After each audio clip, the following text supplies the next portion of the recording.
If you're interested in making films with your action camera, check out Action Camera Filmmaking. It's on Amazon right now in paperback and for Kindle. And if you're running low on money, there's also an economy version of it. So check that out. And if you're new to YouTube, I have a book called The YouTube Producer's Handbook, also on Amazon in Kindle and paperback formats. You know, we're trying to build this community in 2018. So if you like what I do here, go ahead and subscribe and click that bell, and I'll keep dropping these vids just for you. When are some of the best times to incorporate action camera footage with your DSLR or mirrorless camera footage?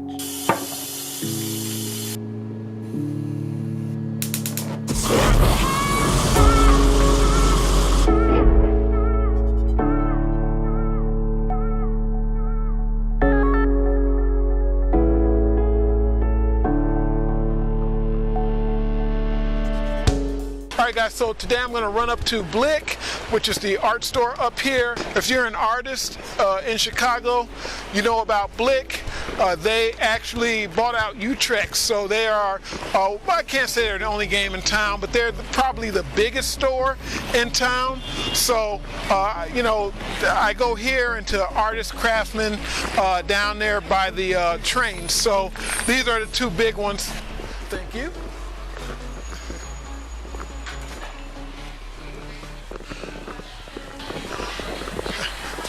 So I'm going to grab a sketchbook real quick. It's like 2:45, and then I got to get back home. I got to grab something to eat, then get back home and start editing this vlog. So, let's see. Hey man, did you guys have some sketchbooks on sale, or did I see that? So now I thought I saw some sketchbooks on sale. Let me see just how cheap they are. And I'll make my decision then. Let's see. Okay. One of them is on the hardbound sketchbooks. These are buy two, get one free. Okay. Okay. And then they're buy one, get one free, and you can mix and match. And how much are they? $12.95? It depends on the type. So we got mixed media, watercolor, bristol, sketch, and black, and they're different prices. You said they're buy one, get one free. What's that? Want to say hi to the vlog? To who? The vlog? Oh, hello. So, we're going to check out more sketchbooks over here. Let's see.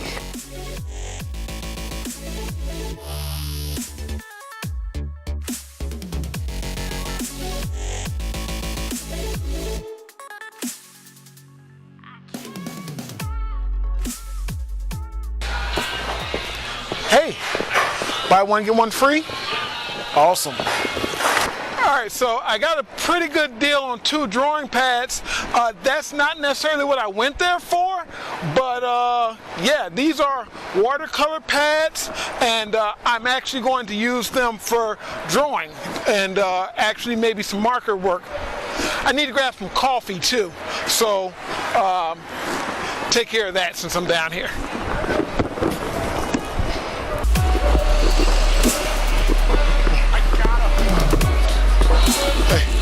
Hold on a second. Hey,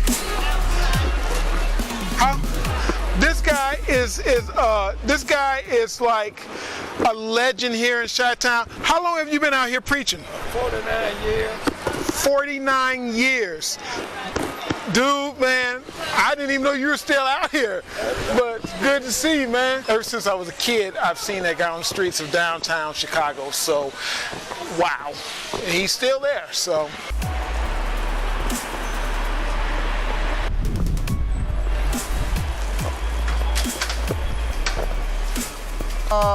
How much is this again? That's a measure drill. But how much is it? And the plate is $1.25. Okay, let me have that with the fried rice. So I came back to Kinko's because I'm gonna get that paper cut, and that's gonna be my personal paper. It's my own little personal stash.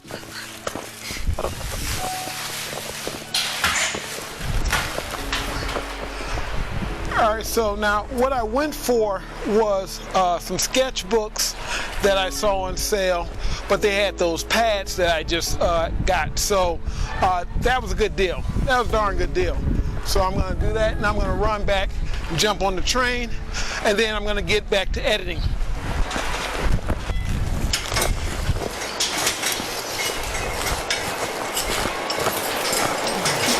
All right. Glad I got here when I did. I just made the train. Hey guys, Nathan Brendan Masters. One of the things you know about me is that not only do I enjoy using action cameras for these vlogs and my YouTube videos, but I enjoy using them for narrative filmmaking. Even when I'm shooting a bigger project and I'm using my G7 or one of the bigger cameras, I still like to incorporate action camera footage because action cameras are so useful for a variety of things. So today we're going to talk about some of the things that are useful when you're shooting, frankly, any kind of project. Now there's several things I tend to use action cameras for all the time. Now you know I use action cameras for vlogs. They're just super easy to get and easy to use for your vlogging. But when I'm doing feature films or shorts, I use action cameras for a wide variety of things. Everything from behind the scenes footage to B-roll to certain shots that I can't necessarily get with my big camera. So we're talking about things like very smooth slow motion, which isn't really a big deal now because my Lumix will actually do 1080p at 60 frames. But there are other things that I like to do, such as getting shots from above. Because of the size of most action cameras and their wide-angle lenses, you can get a wide variety of shots that give the effect or illusion that you're actually shooting a higher budget film. You can put them on a selfie stick and raise them high above your subject, and it looks like you have this incredible aerial shot. Even though it doesn't look the same as a drone shot, it's still a nice shot high above your subject, and you can walk along with them, especially with a lot of the new cameras with the modern EIS, and especially if you have a gimbal, that's even better. Because depending on the type of camera you have and the type of gimbal you have, you can screw a gimbal onto a selfie stick and raise it above the subject. So these are things that you might want to try. It will make your shot look like you spent a little bit of money getting that shot. Now this might not be something that your average person thinks about when you're getting this shot, but a lot of filmmakers and people who are trying to do the same thing you're trying to do, they will think about these things, go, oh man, that's a nice shot. How did they get that? Another thing I tend to use action cameras for is self-shooting. So just like with the vlogs, I put them on a selfie stick and you can walk with the selfie stick in front of you. But other things you can do, walk with the selfie stick below with the camera tilted. So what you'll get is a shot from chest up that you don't see your arm actually holding the stick, and you can actually get that shot from a low angle. It looks really nice on camera, looks really slick. Another thing you can do with your cameras is B-roll. And the beauty of this is when you're using your main camera for shooting your main footage, you can get all kinds of things while you're using your main camera to get your main footage. So that's something that I do all the time. I always incorporate my, I always incorporate the B-roll into the vlog. And because action cameras are generally inexpensive, it allows you to get multiple angles. So you can do 2 and 3 camera shots based on the fact that you have multiple cameras. But this does come with a caveat. You do understand that the action camera footage is not going to be as good as your DSLR footage, but depending on how you do it, your angles, and what you're going for, that may not be a problem. As long as you're getting clear, crisp footage that matches up, and that's something you'll have to do in post, making sure that the DSLR mirrorless footage matches up with the action camera footage. Now obviously there are things that people use action cameras for, such as drone footage, crash cam footage. For those who don't know what crash cam footage is, that's when you're doing something too dangerous to risk your main camera, you'll slap an action camera on there and get the footage with the action camera. I do a lot of that with my driving footage. If I'm doing a scene, I want to get the car driving, I want to get from, like the outside of the car shooting toward the windshield, I would attach the action camera where I want to, at the angle I want the shot to come from, and then I would just drive and let the action camera get the footage. I do this a lot because if the action camera does fall and you can't get to it, then something happens to it. The worst that would happen is that you lose the camera and you've lost typically under $200. Now, of course, if you have a GoPro, then yeah, you're gonna lose anywhere from $300 to $500. But with these cameras, the ones I use, the SJ cams, usually you're losing under $200 if something like that happens. One of the things about these cameras is they're so small and they're so light, they don't really fall. So like if you're using a suction cup mount, there's usually no problem unless you're using it like sticking off the side of the car or something like that. Then you'll want to attach something maybe to the windshield. So what some people do is a dual suction setup. So that means you'll put one suction cup mount in one place and then the suction cup mount with the camera onto it, and then you'll attach a line, and if the camera falls, then it will still be hanging on to the other suction cup and it won't fall out in the street. And finally, the most obvious thing people use action cameras for is getting shots in places where you normally wouldn't be able to get a big camera. Now, this is something that I do, inside cars, cramped locations, places where you can't get a big setup, or places where you're going in and you want to have a very small setup to get a shot and then not be noticed by anyone.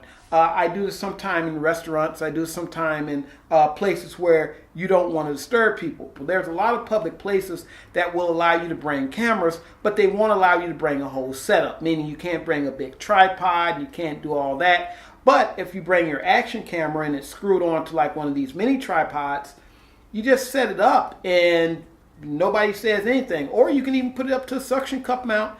I do this on the train a lot, where I will take an action camera, put it on a suction cup mount and mount it to the window and have it record as I'm vlogging or doing a scene. This is something I actually did in transit, where I had the camera mounted to the window. Nobody had any problem with it, and it got a great scene. A lot of people didn't even notice it was there. It's a really cool thing you can do. Use these cameras without getting in anybody's way, and nobody has a problem with what you're doing. You get your shot, and then you get out. No problem. In the comment section, tell me how you guys use your action cameras in cool ways to get the footage and shots that you need to get. So if you like this video, go ahead and slap a like on it. I do videos just like this, comic book and manga art videos, as well as short and feature films. If that's something that sounds interesting to you, go ahead, hit that subscribe button and ring that bell. We're trying to grow this community this year. You guys take it easy. Hasta.